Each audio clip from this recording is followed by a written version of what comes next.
I'd like to begin, today is International Women's Day, but it's also National Tree Week. So I decided in that spirit of interconnectedness just to begin with this picture of a tree. And this tree is a tree that's in Charleville Forest in Tullamore, and it is said that it's the oldest tree in Ireland. It's 400 years old. So a friend of mine took this photograph, and then I said to myself, well, what does that tree say to me? Okay, and so this is just something. 40 years ago, a thunderbolt struck you, splitting you right down the center of your being. But you did not become a victim. You learned how to survive by drawing water through what remained of your trunk, constantly giving water and life to a great cloud of summer leaves, and in return receiving life.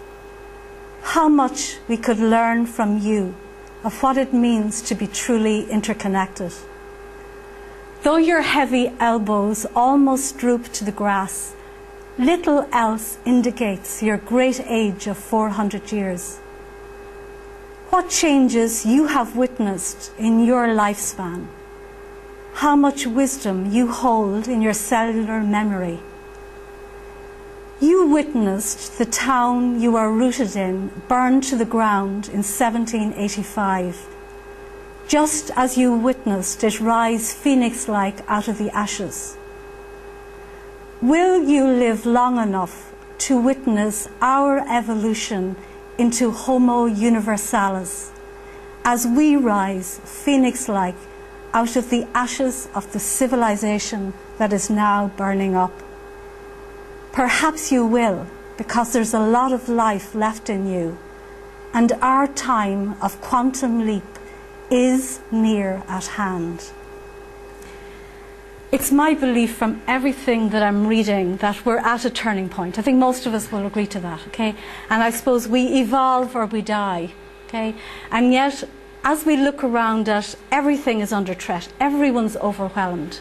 We're all overwhelmed. Our institutions are overwhelmed. The frogs are overwhelmed. The bees are, there is nothing that isn't overwhelmed. But if we look closely enough, there is hope. There are things surging or becoming connected at a deeper level if we have eyes to see. Okay. And there are many, many books that indicate that.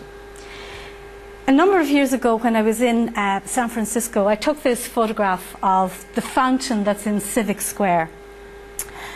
And you'll notice on the slab there's some writing, okay, and this is what it says. The structure of world peace cannot be the work of one man or one party or one nation, but it must rest on the cooperative effort of the whole world. Franklin Roosevelt. I think if he was writing now, he'd probably say, of one, women would be in there as well, okay? One of the things that struck me about that, the quote is very prominent, but at the other side of the fountain, this is the next side of it, okay? And it was a beautiful sunny day, but you'll notice that the ground here is wet because of the fountain, okay? So to look into the water, you have to be very careful in case you slip.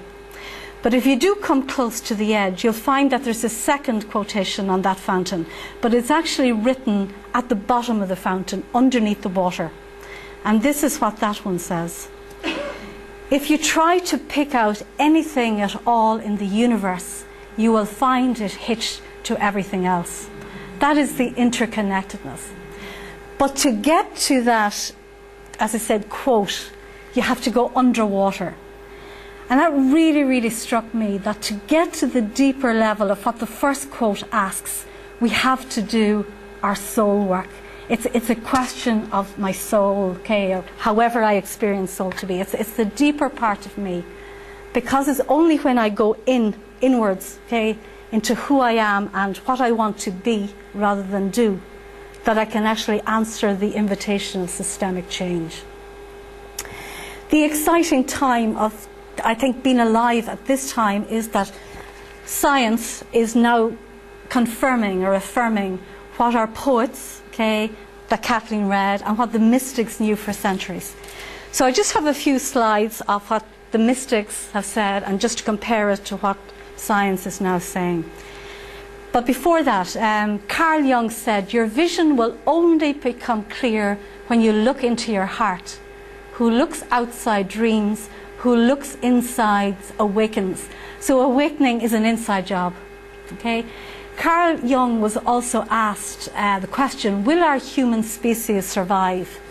And his answer was, if enough of us do our inner work.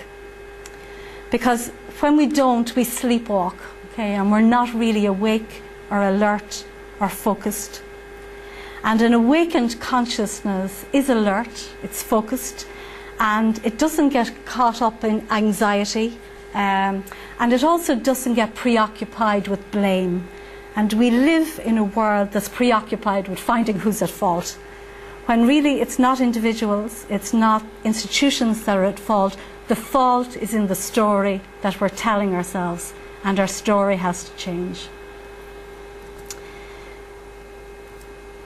Our first mystic, who had that sense of interconnectedness, Hildegard, in the 12th century, God has arranged everything in consideration of everything else. So everything was considered as a whole. Or the one that Kathleen had there, Mathilde, the day of my awakening was the day I saw all things in God and God in all things. And that's the challenge, to live from that space. A writer, Carolyn Maya, said it's not enough anymore that there are a few mystics here and there. The challenge is for all of us to become mystics, because that's the way we're going to evolve. Our poets also had it. Rumi had the beautiful idea that the secret turning in your heart is the entire universe turning. I mean, how beautiful that is. And I think it was Keating, you know, the writes on meditation or centering prayer, that if you go deep enough into your own heart, you will find yourself in the heart of everything else. And again, if you notice, it's an inside job. It's about being deeply reflective. Or even William Blake, to see the world in a grain of sand and heaven in a wild flower. Hold infinity in the palm of your hand and eternity in an hour. And again, that's that whole notion of the holograph. Okay, there's also in it what science is now saying: time and space. Okay, are constructs of our mind. Okay, and that at a certain space in eternity, like the power of now. Okay, in the now, everything is present, past, present, and future. So this is the sciencey bit. Okay, what science is now saying. Quarks, okay, which are within the protons, okay, give up their family connections stubbornly and then decay in a micro instant, as if there was no way to survive outside relationship. So that's what quantum science is telling. At the heart of everything is relationship. But we're still living in the old story of mechanistic science, where everything is discrete and separate. Okay, so we have to look at how our institutions, how our families embody that at the heart of everything is relationship. And that's very close to, do you remember what Swedenborg said, without knowing anything about science, that nothing can exist outside of relationships. Science is finally just a story told in installments. The latest chapter, written by a group of frontier scientific explorers, suggests that our essence, we exist as a unity, a relationship, utterly interdependent, the parts affecting the whole at every moment. The world essentially operates not through the activity of individual things, but in the connection between them, in a sense, in the space between things. This is our world right now at breakdown. Okay, this is where we're overwhelmed. But when any society breaks down, and other societies have broken down before us, okay, the Roman civilization went, the Greek civilization went. The difference at this time in our history is that the earth is also breaking. You know, in some way we're also affecting deeper. There are key things that always happen. There's an increase in violence, and I don't think it's all around us. It's coming up to meet us everywhere, okay? And we don't even get time to process it anymore. I remember I was talking in a group the other day about a murder that happened in Offaly in the 1930s, and they said they spoke for about 10 years afterwards. Okay, now it's happening so fast that we don't even have time. Okay, there's always going to be people trying to hold back the story. That's the bad news. Okay, the good news is we can do things about it. Okay? Joanna Macy talks about the Great Turning. And I suppose this for me is for key, that in the Great Turning she indicates three things. Holding actions in defence of life and the earth. And there's heroic things happening. Okay? You know, we're talking about next week about the issue of fracking. That's a holding action. Right? Working as people with trafficking. It's a holding action. Okay? But underneath that, we have to analyse the structural causes and create alternative institutions. So we have things like the Green Trust, who have their handouts at the back there for anyone who wants to look at the end. We have transition towns, okay? We have grow at your own. But there are people saying that the crises are so big that no matter how much holding actions each of us do, no matter what institutions we create, it will not hold unless we do this. Unless we shift our perception of reality cognitively and spirituality. And that's the bigger challenge. Okay. So we look at our problems, okay? And again, Einstein said the same thing. No problem can be solved from the same level of consciousness that created it.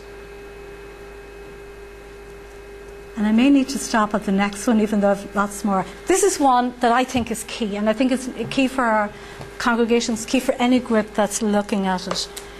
There's a wonderful film called Mind Walk. It's about 1.5 hours long. It's very, very slow moving. You can't afford to keep your eyes off it or you miss the key issues in it. Okay? It's a conversation creatively done between a failed politician of the American elections, okay, a poet, and a quantum scientist, okay? And this is what's centred to it. We cannot look at one single of our global problems in isolation, try to understand it or solve it. You can fix a fragment of a piece, but it will deteriorate a second later because what it was connected to was ignored. We have to change everything together at the same time. The ideals, the institutions, the values. And we start by changing the way we see the world